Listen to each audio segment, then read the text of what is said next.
언더독이란 말 들어보셨나요? 문자 그대로 해석하면 밑에 깔린 개라는 뜻이에요. 스포츠에서는 우승이나 이길 확률이 적은 팀이나 선수를 일컫는 말이기도 하고 약자로 보이는 진영을 칭하는 용어이기도 합니다. 그리고 사회학적으로는 언더독 효과도 있습니다. 약세 후보가 유권자들의 동정을 받아 지지도가 올라가는 경향으로서 개싸움에서 밑에 깔린 개가 이겨주기를 바라는 것처럼 경쟁에서 뒤지고 있는 사람에게 동정표가 몰리는 현상을 말합니다. 세계적으로 히트한 영화 로키를 아시나요? 로키는 전혀 주목받지 못하고 과소평가되던 무명의 복서, 즉 언더독이 역경을 딛고 성장해 나가면서 챔피언이 되는 과정을 그린 영화입니다. 로키뿐만이 아니라 사실 이 언더독은 대부분의 영화, 소설, 문학에 기본으로 깔려있는 테마이고 우리는 언더독이 승리하는 이야기를 재미있게 보고 열광합니다. 금과 은은 매우 친한 형제이기도 하지만 좋은 라이벌이기도 합니다.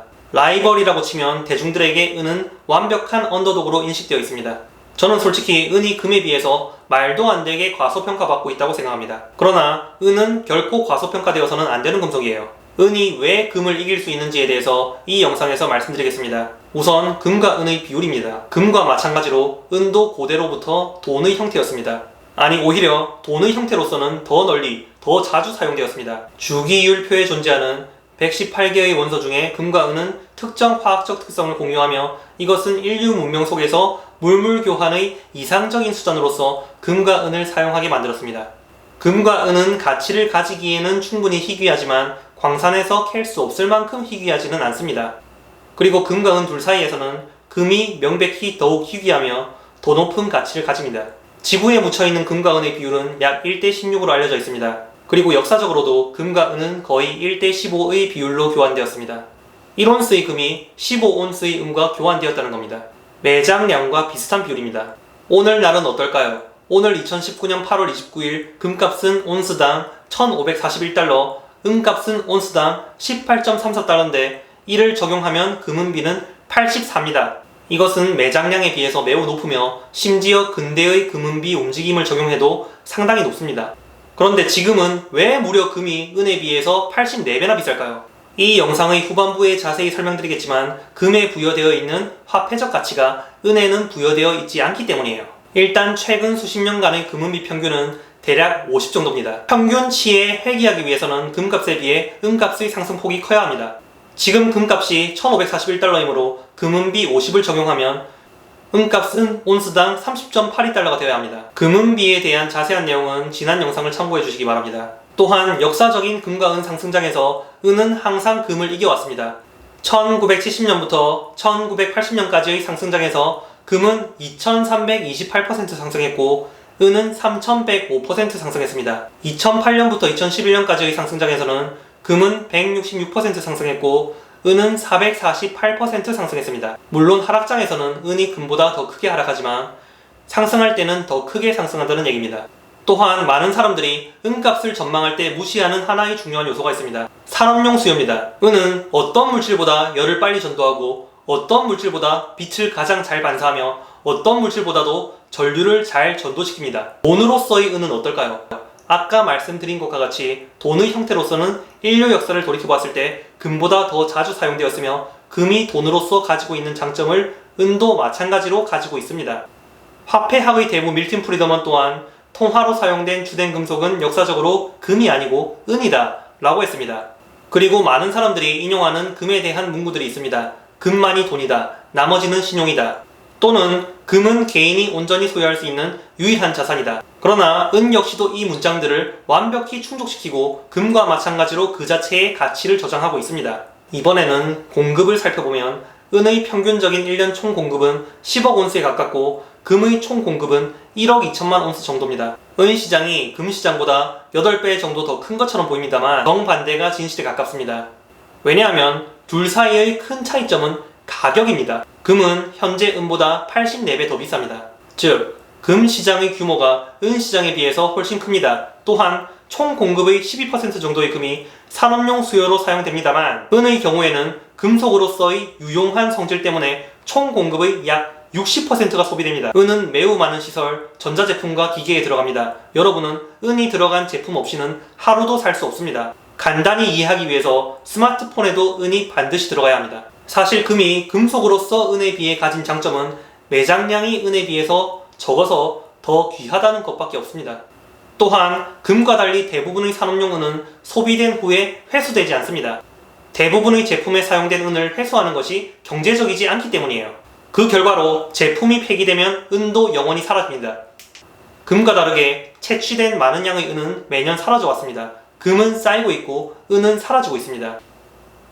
또한 대부분의 은의 공급이 부산물의 형태로 공급된다는 사실을 아시나요? 이것은 은가 폭등에 있어서 기폭제가 될 가능성이 높습니다. 왜 그런지 말씀드리겠습니다. 은의 경우에는 30% 정도만 전통적인 은 광산에서 생산되며 나머지 70%의 은은 다른 금속의 부산물의 형태로 생산됩니다. 그렇다면 부산물이란 무엇일까요? 다른 금속을 채취하는 과정에서 은도 함께 생산된다는 얘기예요. 광산에는 분류가 있긴 있습니다. 금광산, 은광산, 구리광산, 아연광산 등등. 그러나 이것은 명확한 분류가 있는 것이 아니라 어떤 금속을 주로 캐내기 위해서 만들어진 광산인지에 따라서 분류됩니다. 즉, 은광산이라 함은 은을 위주로 생산하기 위한 목적이지만 은을 캐내는 과정에서 다른 광석들도 함께 생산하고, 아연광산도 아연을 위주로 생산하기 위해 만들어진 광산이지만 채굴 과정에서 은이 함께 생산되는 것으로 이해하면 됩니다. 예를 들어서 헤클라라는 기업의 한 광산은 은광산으로 분류는 되어 있지만 매출의 56%는 금, 아연, 그리고 납의 판매로부터 얻습니다. 또한 멕시코에 있는 아연 광산에서는 65%의 아연, 25%의 은, 그리고 10%의 납을 생산합니다. 그리고 이 광산은 아연 광산으로 분류되어집니다. 그리고 이 광산에서 생산되는 은은 부산물로 분류됩니다. 그렇다면 이것이 왜 약점이 아니고 이 사실이 다음 은의 상승장에 있어서 가속을 더하는 요인이 될까요? 금융위기와 같은 시스템 위기 또는 경기 침체가 오면 모든 금속들의 수요가 급감하므로 생산량 또한 급감합니다. 그에 반해서 경제 상황이 안 좋아지고 화폐에 대한 신뢰도가 흔들리면 은의 화폐적 수요는 폭발적으로 증가할 가능성이 높습니다. 물론 은의 산업적 수요도 줄어들겠지만 화폐적 수요가 그 이상으로 늘어날 가능성이 높습니다. 그 움직임을 정확히 잘 보여주었던 것이 2008년 금융위기 이후였습니다. 일시적인 충격으로 인해서 은의 스팟 프라이스가 폭락했지만 곧 반등하여 화폐적 수요를 통해 2011년까지 상승장을 이어나갔습니다. 중요한 사실은 무려 70%의 은이 다른 금속의 생산에 의한 부산물의 형태로 공급되는데, 단지 은의 생산량을 늘리기 위해서 구리나 아연, 납과 같은 금속의 생산량을 늘리지는 않는다는 이야기입니다. 즉, 은의 화폐적 수요는 폭증하지만 공급은 급감할 가능성이 높습니다. 이것이 은값 폭등의 기폭제가 될 수 있다는 얘기입니다.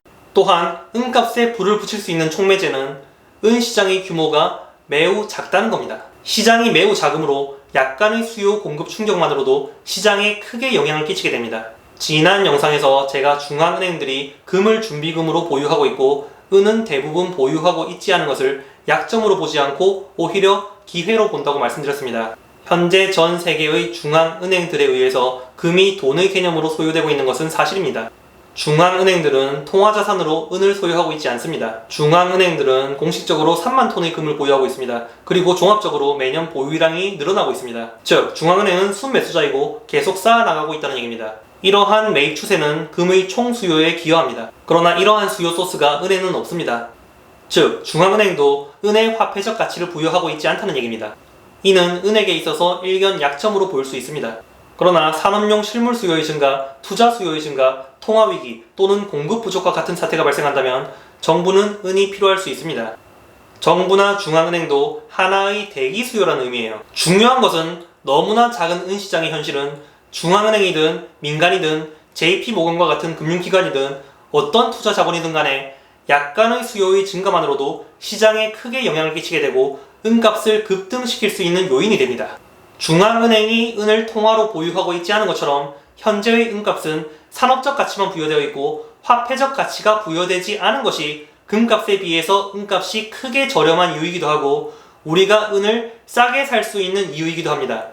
그러나 통화위기 또는 금융위기 속에서는 역사적으로 보았을 때 산업용으로서의 은보다 진짜 돈으로서의 은, 즉 화폐적 가치가 재평가받게 되고 더 크게 가격에 영향을 미치게 됩니다.